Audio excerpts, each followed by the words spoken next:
Haley with North Star Goldens, and we're here today with Rocky. We're going to give you a brief demonstration and show you what to expect with the training that he's had. So Rocky's been a great dog. He's got a great personality, and we think you're really going to enjoy him. So basically our training program can be broken down into 4 main areas. There's house training, leash training, obedience commands, and manners. And we're going to primarily be demonstrating obedience commands and manners today. We'll show you the leash training. The house training, there's a lot of detail on that in the manual, and he's met the standards that we've set for the program, done a great job. But if you have any questions about that, just give us a ring. So to start off with manners, one of the first manners that we do is before allowing him to be released from his crate, before coming in and out of your home, before getting out of the car, anytime he's released from somewhere, he needs to stop and wait for your verbal release before he's allowed to come out. And that kind of sets the foundation for our training program, which is we're replacing physical control with verbal control, and we'll show you how to do that. Okay. Okay, good boy, good boy. So he waited for the okay to be released, and okay means 2 things. It means you did the right thing and nothing more is expected of you. You're released. And then he showed you, he demonstrated for you our second manner, which is automatic sits for greeting. And this is a really important one for you to continue to ask of him and expect of him. And it's something that a lot of people have a hard time with, especially with puppies, because when puppies come up to us, we immediately want to bend down and greet them and love on them, and we invite them to come up on us because they're just so cute and little. But when they get to be big, full-grown dogs, that habit of getting up on you is going to be a really bad habit. So always, always, before you give him any kind of attention, whenever he approaches you, always ask for that sit and wait for him to follow through and sit down before you give him his loves and his attention. Good boy. Yeah, that's a good boy. And that also demonstrates that he is expected to stay on all 4s around you. That's part of his manners. So another one of his manners that we sent a video previously demonstrating is his mealtime manners.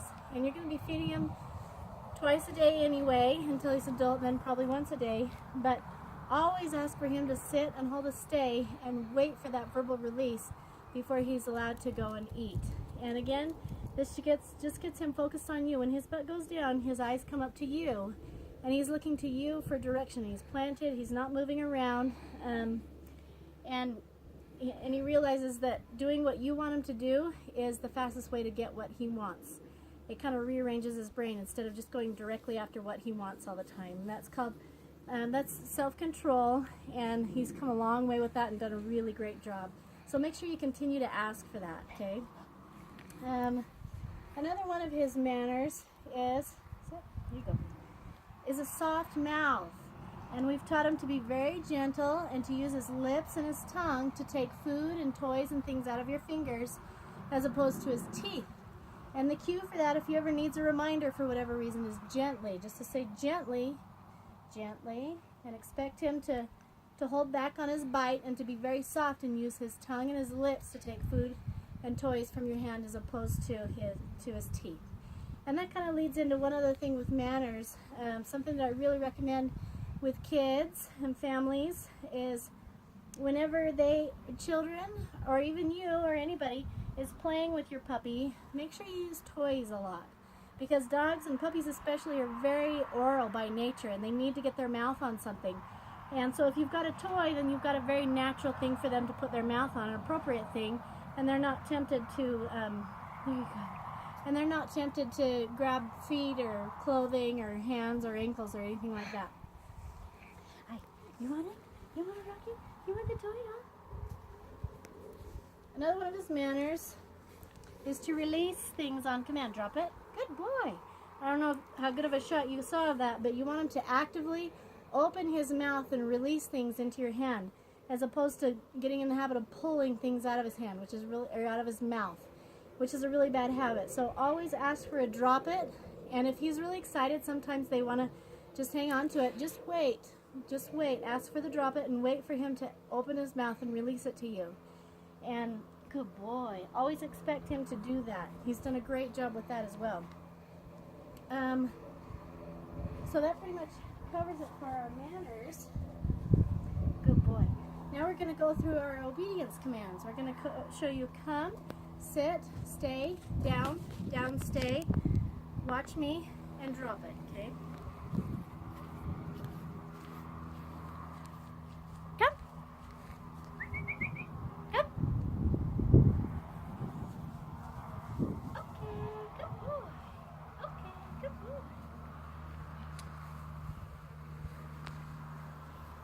So come is a foundational command, which means it's one of the ones that we work on from the very get-go, from when he very first starts training. And the reason for that is it's one of the most important commands for them to know and to retain.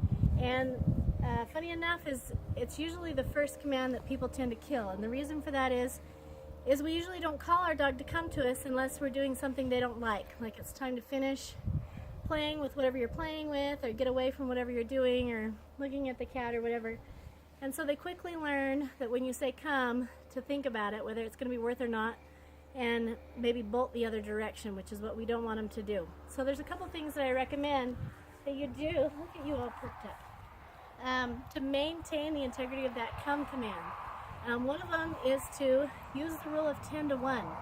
And that is, call your dog to come to you 10 times a day for no reason other than just to give them a treat, to give them their breakfast or their dinner, to give them a love, to throw a toy, to play a game of tug, something that's rewarding for them, for every one time that you actually need them to come. And that's going to help maintain the positive association with that command. Another thing that I recommend is if you know he's not going to like it for whatever reason, maybe he's in trouble or whatever, unless I need to use the word come, I just don't use it. I don't use it at all. I go and I hook the leash and we go. And that way you're maintaining the positive association again with that come command. So, and then also for the first couple of weeks when he's out and around with you, I would take a long line. I just use 550 cord with a clip on the end, and I would let him drag that when you're outside. It's like the one I have is 15, 20 feet long. I've even got one that's 30 feet long, depending on how big your yard and your space is. Let him drag it around, and then the second he tries to hesitate for the first time, you just step on that lead and give him a tug and remind him that that's not optional. When you say come, he's always got to come. So that's come. The second command, and this is the first of the 3 commands that have a hand signal, and I'll show you the 3 hand signals. And we've already demonstrated a couple times, but it's sit. Just a scoop up over the nose, just like that. And he knows both the verbal command and the hand signal. This is the hand signal, just the scoop up over the nose. Just like that. And again, when his butt is planted, his eyes come up to you, and he gets him focused on you, and he's not all over the place. So make sure you use that command a lot. Ask him to sit and focus on you. I'm gonna wait for the noisy truck to go by.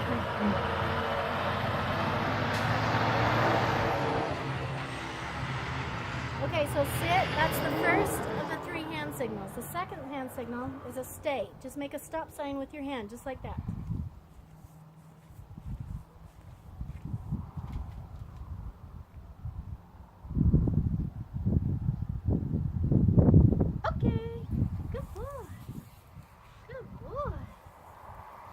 He'll stay in both the sit and the down positions, and we'll demonstrate that here in a second.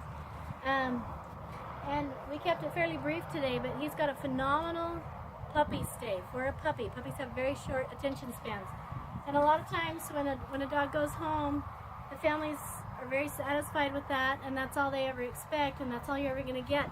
So I really recommend that families continue to build on that stay. Even though it's a phenomenal puppy stay, always ask for a little more distance. Always ask for a little bit longer distance, duration, and distractions is what we say, the 3 Ds. A little more distance, a little bit more time, and maybe some distractions, doing it in different environments with different things around that could distract them. If you always ask for just a little bit more all the time, then you're easily going to build up that stay to be a very solid 1 to 2 hour stay with heavy distractions within the first year. Did you want that toy, huh? Did you want that toy? So that's the second hand signal. The third hand signal is a down. Start him with a sit, like that. Then make your hand flat and take it down to the ground. Down.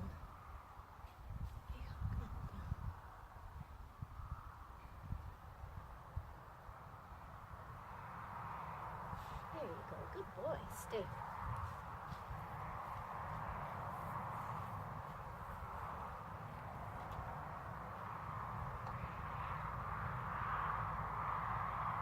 Okay. Good boy. So he'll do a stay in both the sitting and down positions. And another thing that I really recommend for families is most people have a natural downtime in the evenings when you maybe watch a show or you read books or just spend time together as a family.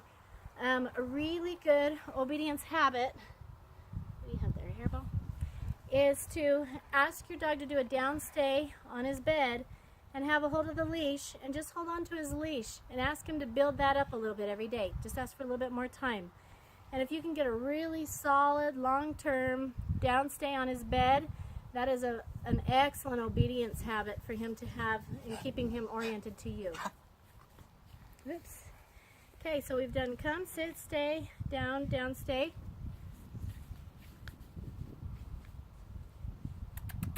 Come on. Great. Great. Okay, good boy. There, good boy.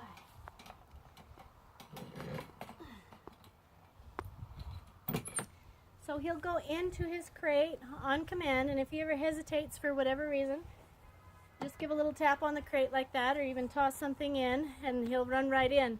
But we've spent a lot of time and a lot of care getting him to relax and enjoy being in his crate. And the reason for that is the crate is going to be one of your most handy obedience tools that you'll ever have. It just prevents, if you need to leave the house for a couple hours, if you need to take your eyes off him, if you just need to have some family time or whatever that you're not thinking about him, if somebody comes to your home that's not used to dogs, just put him in the crate. And you don't want him to be in there freaking out, you know, barking and tearing it apart.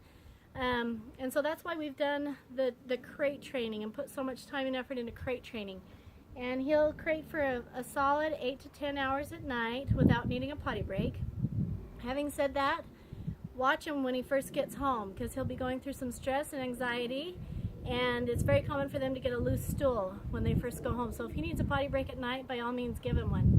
And you know, being a puppy, he's good for 3 to 4 hours during the day in his crate. And you can build that up to 8 hours as an adult, but you don't want to expect that from a puppy.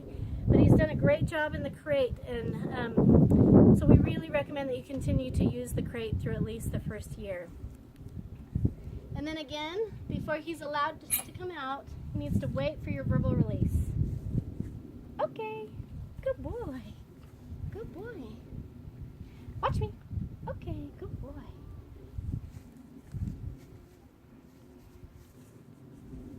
Watch me. Okay, good boy. So watch me is another foundational command. It's one that we've been teaching from the beginning. And the reason for that is number one, it's so easy for them to learn. And number two, it can be a life-saving command. All you're looking for is for his eye contact to come up and meet yours.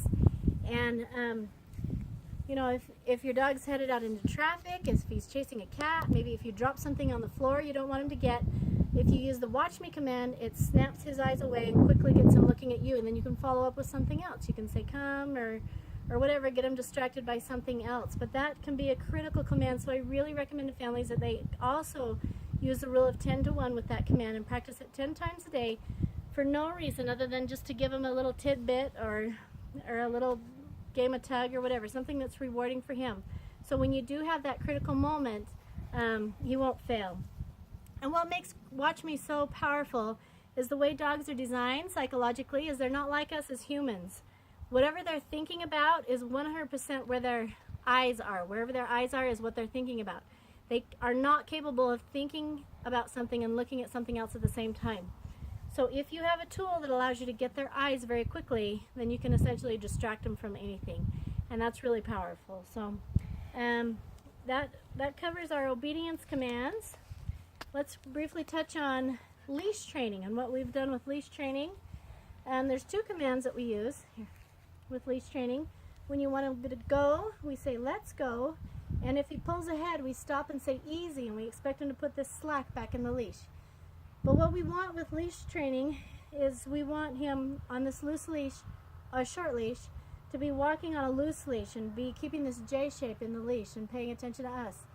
changing directions when we change directions, and sitting when we stop. And if he needs a reminder when you stop to sit, always ask for that so it becomes habitual for him. He's had a lot of repetition with that, but the more repetition you get, the better, so that he always just sits as soon as you stop. And again, that just gets him planted so he's not moving all around and you don't leave him in a void. So when you want to go, ready? Let's go. Come on. Just expect him to walk by your side on a loose leash. Okay.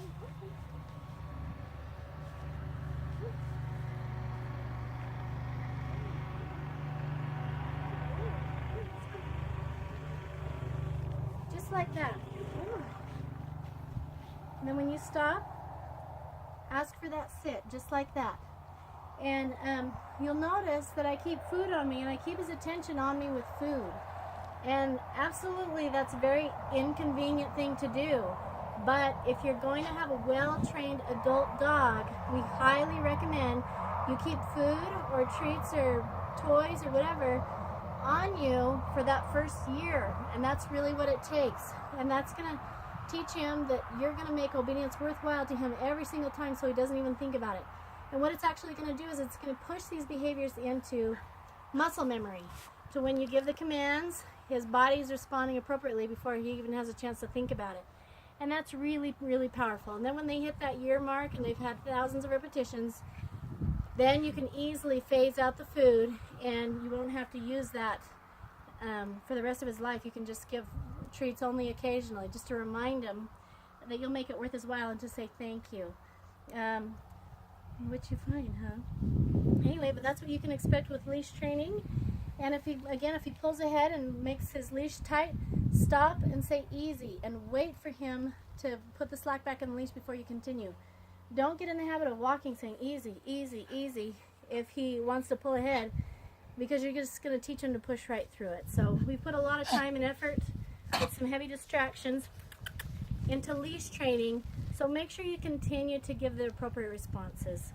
So, and again, the last thing is house training. It's very difficult to demonstrate that for you right here and now, but like I said, we've gone into detail about that in the training manual. If you have any questions, let us know, but he's done a great job. He's met the standards. He can hold his potty for at least 2 hours in the house without needing a potty break. He consistently rings the bell to let us know that he needs to go out and go potty. And good outside is the command that we use when we take him to a specific spot in the yard. And that'll really help if you can designate a potty spot in your yard and take him to the same spot every day, several times a day, when he first gets home, so he knows the routine. He knows where the bell is, he knows where the spot is, and have a reward handy to reward him for going potty outside, so he knows he can trust going potty in front of you without getting in trouble, and he knows that that's what's expected of him. So yeah, he's done a great job, and thank you.